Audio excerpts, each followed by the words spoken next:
Hello friends, I am Kabir. आज मैं आपके लिए ट्रिग्नोमेट्री का पार्ट 2 लाया हूँ। एक मैंने ट्रिग्नोमेट्री पर वीडियो बनाई थी जिसमें मैंने आपको बताया था त्रिकोणमितीय अनुपात यानी ट्रिग्नोमेट्रिक रेशियो के बारे में। इस वीडियो में मैं आपको बताऊंगा कुछ विशिष्ट कोणों के त्रिकोणमितीय अनुपात। सबसे पहला है साइन 0 डिग्री। साइन 0 डिग्री मैंने बताया था आपको कि ये जो 0 डिग्री है, 0 डिग्री की जगह थीटा लगा हुआ होता है। थीटा का मतलब क्या होता है? थीटा का मतलब होता है कोई एंगल यानी कोई कोण। तो थीटा का मतलब क्या होता है? कोई एंगल या कोण। अब यहाँ पर साइन 0 डिग्री आ गया, थीटा की जगह पर हमने 0 लगा दिया तो उसका मान हो जाता है, साइन 0 डिग्री का मान हो जाता है 0। अगर कहीं भी साइन 0 डिग्री आएगा तो वहाँ पर हमें 0 लिखना पड़ेगा, ठीक है।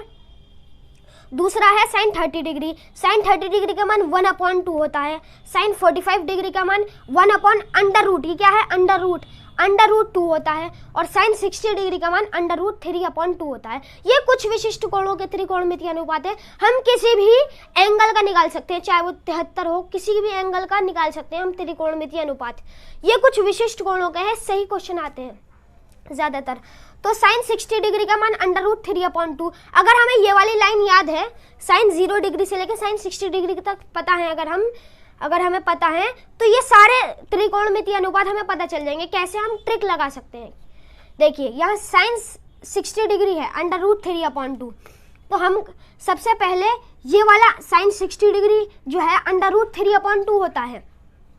तो ये साइन 60 डिग्री का मान है। तो इसका 60 डिग्री का आधा कितना होता है? 30 डिग्री। तो 30 डिग्री जो है वो होगा √3/2। आराम से हम याद कर सकते हैं। अगर हमें ये वाली लाइन याद है तो सारी हम त्रिकोणमितीय अनुपात याद कर सकते हैं।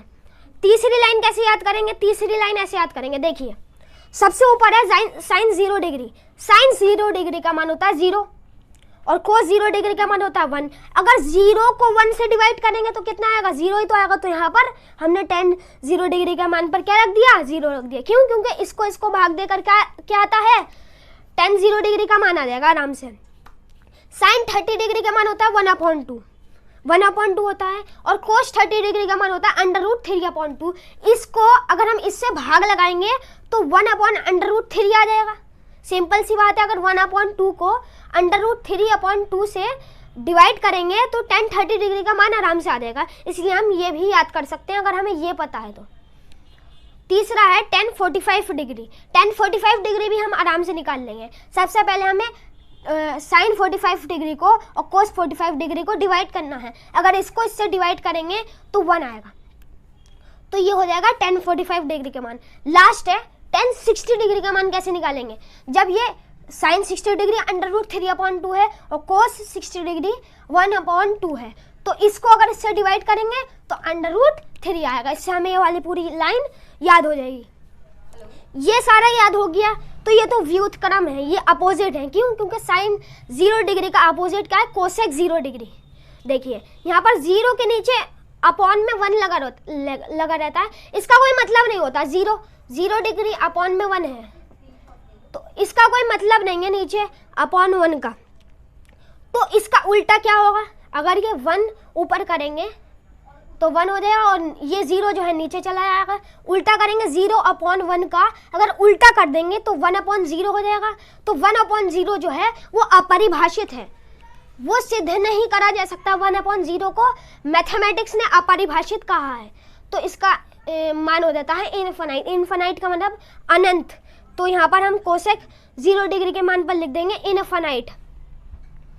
यह है कोसेक 30 डिग्री। तो कोसेक 30 डिग्री का मान भी आराम से निकाल सकते हैं। क्यों? क्योंकि हमें कोस 30 डिग्री का मान पता है।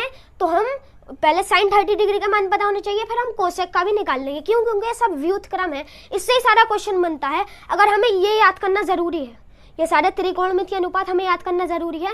अब मैं आपको एक क्वेश्चन कराती हूँ।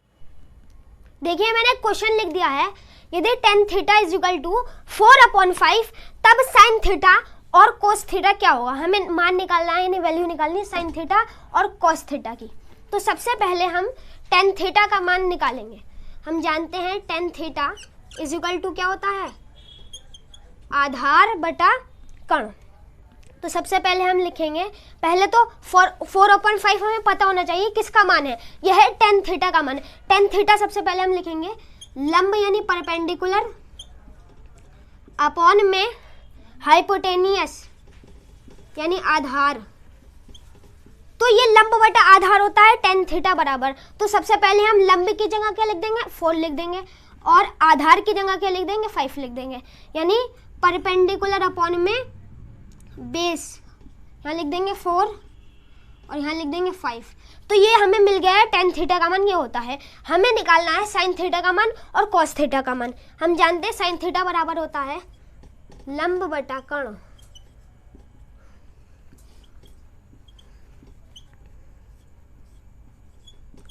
अब कर्ण तो दिया हुआ नहीं है, यहाँ पर कर्ण नहीं दिया हुआ, तो हम निकालेंगे कैसे, हम पाइथागोरस प्रमेय के जरिए निकालेंगे। सबसे पहले हम जानते हैं h square is equal to होता है b square plus p square. तो यहाँ पर p का मान दिया हुआ है, b का मान दिया हुआ है, हमें h की वैल्यू निकालनी है सबसे पहले, जब ही तो यहाँ पर साइन थीटा का मान पता चलेगा। पहले h स्क्वायर निकालना है, तो यहाँ पर h स्क्वायर लिख देंगे। h square is equal to हम जानते हैं p square plus b square होता है। p का मान क्या है, p का मान 4 है, तो 4 का यहाँ पर स्क्वायर कर देंगे, यानी 4 का वर्ग कर देंगे, तो 4 का वर्ग कर देंगे यहाँ पर। प्लस b का मान होता है 5, तो यहाँ पर 5 का स्क्वायर कर देंगे, 5 का वर्ग कर देंगे और इसको ऐड कर देंगे, और यहाँ पर h स्क्वायर है तो यहाँ पर h स्क्वायर की वैल्यू आ जाएगी यहाँ पर। तो यहाँ पर 4 का स्क्वायर करेंगे कितना होगा 16 होगा। 5 का स्क्वायर, स्क्वायर का मतलब होता है 2 बार मल्टीप्लाई करने का, जैसे 5 5 है 25, तो 5 का स्क्वायर करेंगे 25 हो जाएगा। तो यहाँ पर आ जाएगा 25 और यहाँ पर 41। h स्क्वायर का मान निकाला है हमने 41। हमें निकालना है h का मान, हमें h की वैल्यू निकालनी है। ये काय की आई, h स्क्वायर की आई वैल्यू, हमें h की वैल्यू निकालनी है। तो स्क्वायर जो है यहाँ पर जाएगा तो कर्ण में यानी साइड में चेंज हो जाएगा। तो 41 ये हमने लगा दी सर्ड, यानी √41 आंसर आ गया।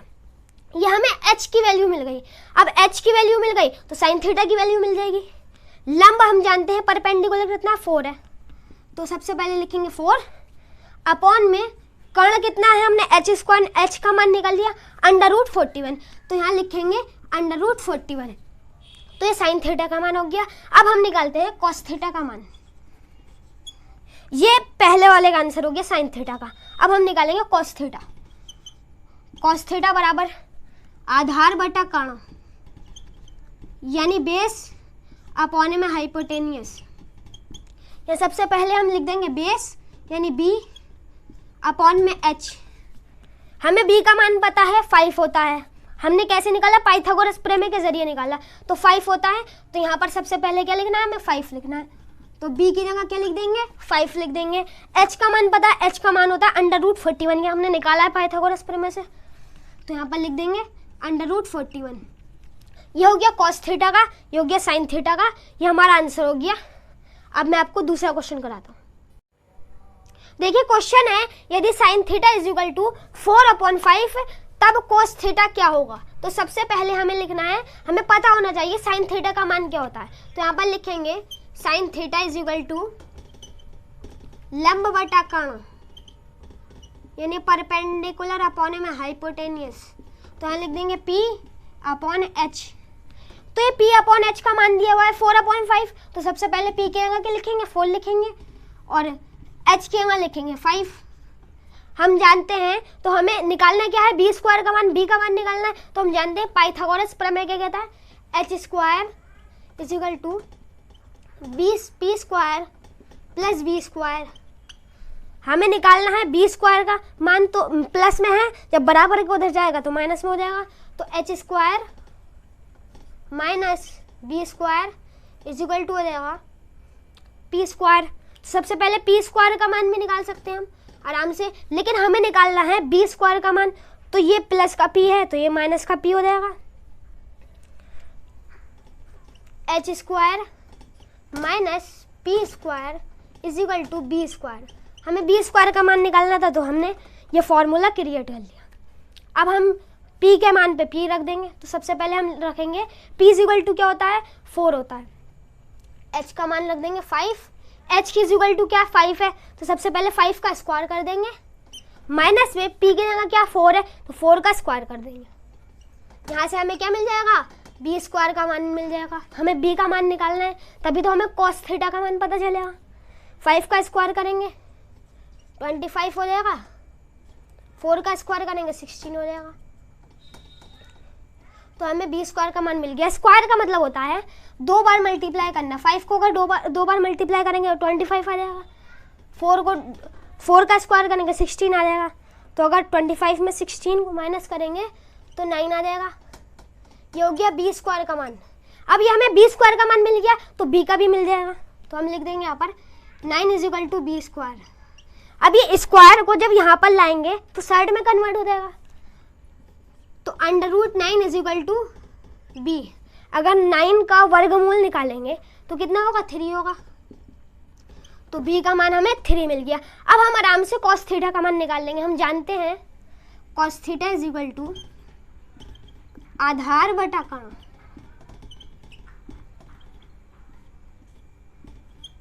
यानी बेस अपॉन हाइपोटेनियस। तो हमें कोस थीटा का मान मिल जाएगा आराम से। तो यहाँ पर 4 रख देंगे। आधार क्या है? आधार हमने निकाला 3, तो सबसे पहले 3 लिख देंगे। और कर्ण क्या है? हाइपोटेनियस क्या है? हाइपोटेनियस है 5। तो ये हमारा आंसर हो जाएगा, यानी कोस थीटा का मान 3/5 हो गया। अगर आपको वीडियो पसंद आई हो सब्सक्राइब करें, लाइक करें, शेयर करें। Thanks for watching.